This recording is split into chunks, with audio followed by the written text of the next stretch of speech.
Hello, my name is Esmat, and I'll be presenting our paper, A State Vector Framework for Dataset Effects. This paper presents a framework to assess dataset effects when fine-tuning language models. Examples of such effects include improvement in a linguistic facet, such as recognizing verb tense. This underexplored area of model development is important, considering that the growth rate of data is far slower than that of computation power. This suggests that there may be insufficient data in the near future for the purposes of developing large NLP models. This limitation indicates that studies should focus on data quality over quantity.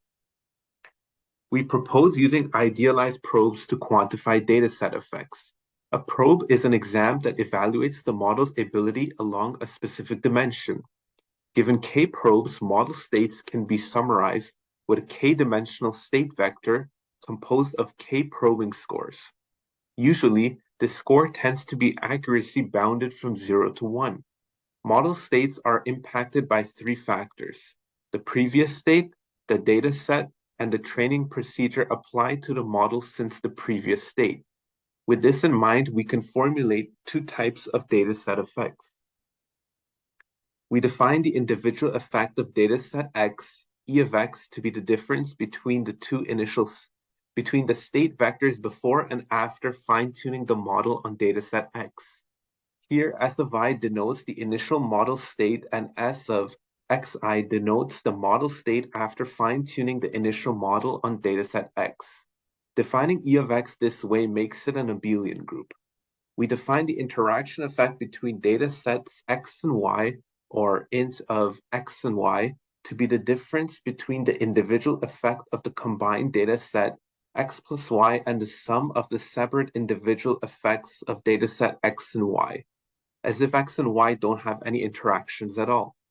For more clarity, the right-hand side of the formula on the slide can be reduced to E of X and Y subtracted from the sum of E of X and E of Y.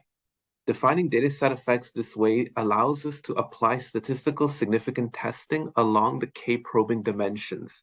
For individual effects, a t-test can be conducted, whereas for interaction effects, ANOVA testing can be applied. Experiments are conducted using BERT-based case and Roberta-based models for the purposes of comparison. Two fine-tuning tasks were selected from each category of the GLUE benchmark as shown on the slide. These datasets were reduced to 2,490 examples to mitigate effects of training set size. The Centival probing suite, excluding word content, was used to generate state vectors. These datasets were downsampled to 10% of their original size for feasibility. Models were fine-tuned on 60 different multitask datasets on 5 random seeds for a total of 300 experiments per model. These tables show the average individual effect of each fine-tuning dataset on both BERT and Roberta models. The asterisks indicate p-values of significance.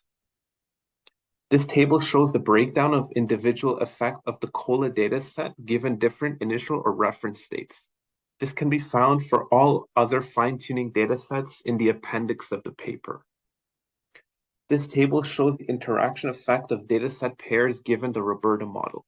The BERT table can be found in the appendix of the paper. The KDE plot on the left visualizes how two linguistic abilities of Roberta, as characterized by the accuracies of two probing tasks, syntactic tree depths, and tense, are changed by fine-tuning the SST2 dataset. The findings indicate that individual dataset effects vary depending on the experimental parameters, including model choice, initial state, and dataset composition. The KDE plot on the right shows an example of an interaction effect between X equal COLA and Y equal RT of Roberta. The purple arrow visualizes the interaction effect. This figure plots two linguistic ability dimensions, syntax tree depth and subject number. The findings show that interaction effects are concentrated and characteristic, meaning that they occur over a few dimensions. Similar datasets also tend to interact less. A more detailed breakdown of all findings can be found in the paper. Thank you for listening, and please check out our paper on arXiv in the near future.